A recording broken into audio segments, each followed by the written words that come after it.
What's up, Internet? Welcome to Once Over. I'm Kaylee, and today we're going to be giving the Once Over to You've Got Mail. There will be spoilers.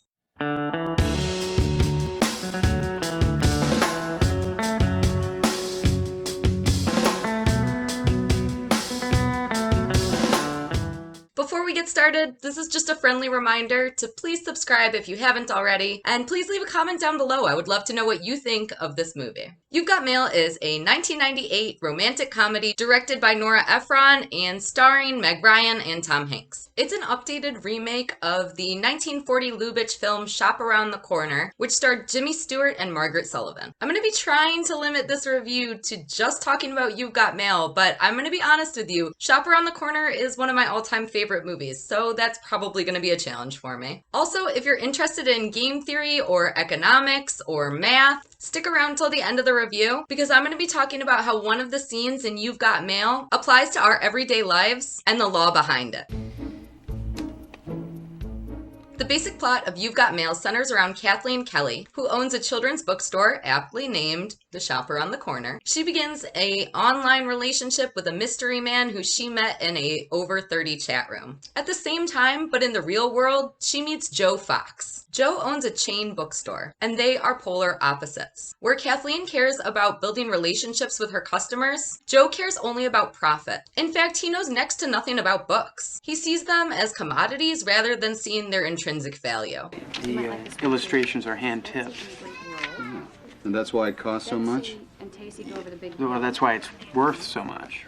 His chain, Fox & Son Books, is known for obliterating family-owned bookstores. And when Fox & Son Books opens up just around the corner from Kathleen's shop, she sees a drastic decline in business. Ultimately, Fox wins out overall, and the shop around the corner closes for good. Kathleen continues to develop feelings for the online stranger, and simultaneously, her hatred of Joe grows. Joe has also been corresponding with an online mystery lady, and he eventually discovers that it is none other than Kathleen. This whole time, they've been talking with each other. Even though they're real-life enemies, they are developing something very emotional in the virtual world. In the end, Joe reveals that he has actually been the online stranger, and Kathleen admits that she had been hoping it was him. They kiss, and the audience is left with just the beginning of their love story. Overall, this movie really boils down to the theme that people are terrified of complacency, probably because it might result in them missing out on something great, like finding your one true love. Overall, I really like this movie, but I did have some issues with it. You've Got Mail really misses the mark when it comes to Joe wooing Kathleen. After he discovers that she is the virtual love of his life, pun intended, he somehow needs to reveal this information to her and bridge the gap between their real relationship and their online relationship. He ends up tricking her into asking her virtual boo a bunch of questions. It sounds to me like he's married. Married, 3 kids. It's a terrible thing to say. Are you married? Am I married? What kind of question is that?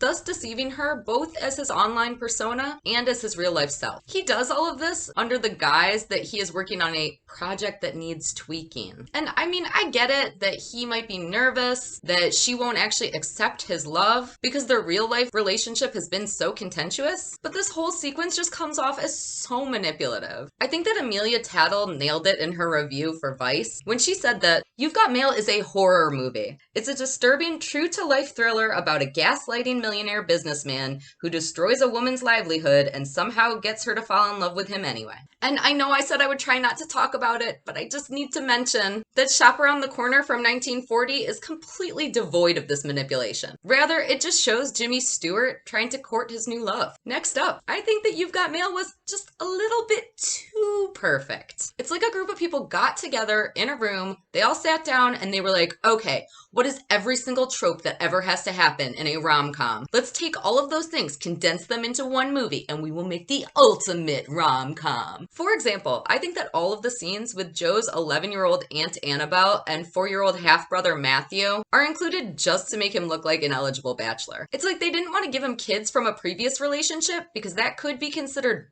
baggage. Not the kids are baggage. I think you know what I mean here. And baggage doesn't make for a good romance. But at the same time, they needed to show that he was a good father figure to make him seem more desirable to women who want to have a family. I also found it unnecessary to start the film off with Joe and Kathleen having pre-existing relationships. Both characters are in relationships when the movie starts, and obviously not with each other. I guess the point of that was to show that they were mismatched with their existing partners.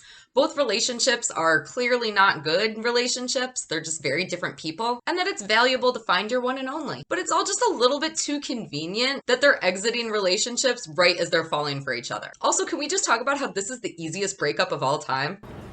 You don't love me.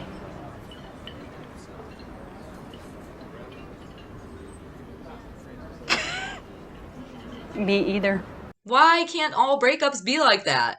And finally, every movie that relies heavily on the technology of its time is eventually going to become outdated. The themes of You've Got Mail aren't currently and probably won't ever become obsolete, but pretty much everything else is. Obviously, You've Got Mail relies heavily on the slogan of America Online, or AOL. AOL was one of the early pioneers of the internet in the mid-90s, and the phrase You've Got Mail became synonymous with quick communications. But since then, the phrase has become hackneyed and a relic of the era. I have to mention Shop Around the Corner once more. I can't help it. The scene in Shop Around the Corner where the characters are searching the mailbox for non-existent letters is one of the most fragile moments in film history. But this sensitive moment is not repeated in You've Got Mail by the lack of a virtual voice blaring, "You've got mail," when Kathleen is waiting for a response from her virtual beau. In fact, I find that I didn't even cry at all during You've Got Mail, and I am a crier during movies. I cry at everything. I cry in every rom-com. I even cry in commercials half the time. But the technology overpowered the emotions, and everything ended up feeling a little bit sterile. Kind of similar to this topic is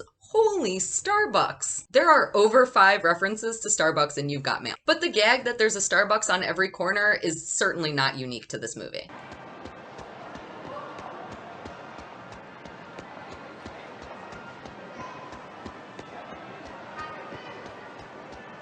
I'd like to get my ear pierced. Well, better make it quick. In 5 minutes, this place is becoming a Starbucks. I don't know. It just jumped out at me as being so overtly 90s to have them constantly be meeting in a Starbucks. I know that I just listed off a bunch of things that I don't particularly like about this movie, but I really do adore it. It makes me smile, it's funny, Tom Hanks and Meg Ryan have great chemistry, and it has all the elements of a great rom-com. Too perfect. I would give this movie 5 out of 7 thumbs up. It's a lovely depiction of the human condition, despite its flaws. And I think I'm going to continue enjoying to watch it time and time again. As promised, it's fun time for math. Everybody's favorite portion of a movie review, the math part. I like math. I want to talk about this scene from You've Got Mail, so I'm going to put a little clip in right here. It's a good development. You know how in the flower district there are all those flower shops in a row so you can find whatever you want? Well, this is going to be the book district. If they don't have it, we do. And vice versa. Absolutely.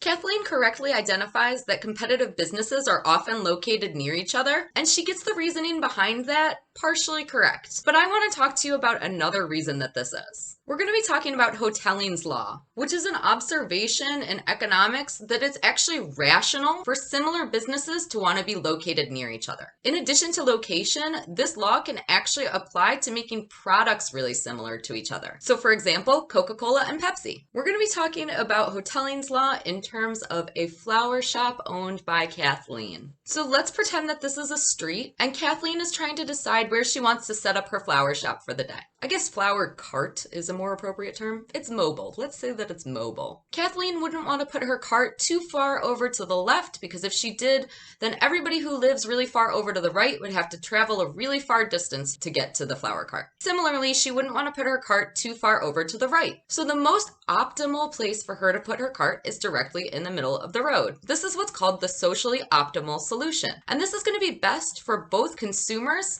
and for Kathleen. For consumers, it's great because on average, they have to go the shortest distance to the cart. And for Kathleen, it's great because she can reach the most customers. Well, what if one day Joe decides that he wants to have his flower cart on the same street? How can they logically position their carts? If each of them position their carts at the halfway point of the divided road, then they'll each get 50% of the business because all of the customers on the left side will go to Kathleen, all of the customers on the right side will go to Joe, and the customers in between them will go to the closest cart. So they'll end up with 50% of the business each. However, Joe might realize that if he moves his cart 20 feet to the left, that he can steal some of Kathleen's customers. So he's going to move his cart 20 feet to the left. And in response, Kathleen is going to move her cart 20 feet to the right. And they're going to keep inching closer and closer and closer together because they're both going to be trying to get the most customers for themselves. Eventually, their carts are going to end up back to back. This is what's called a Nash equilibrium. You might actually be familiar with John Nash from A Beautiful Mind. So as you can see, even though these are two competitive businesses, their Nash equilibrium is right next to each other. So that's where they're going to end up. This isn't, however, socially optimal because now everybody who lives really far to the left and really far to the right is going to have to travel a really far way to get their flowers. Anyway, I hope that I didn't bore you. I know this isn't really movie related, but I just kind of thought it was a good opportunity for me to talk about one of my other passions. Thank you so much for watching. Please subscribe if you haven't already, and I can't wait for the next one.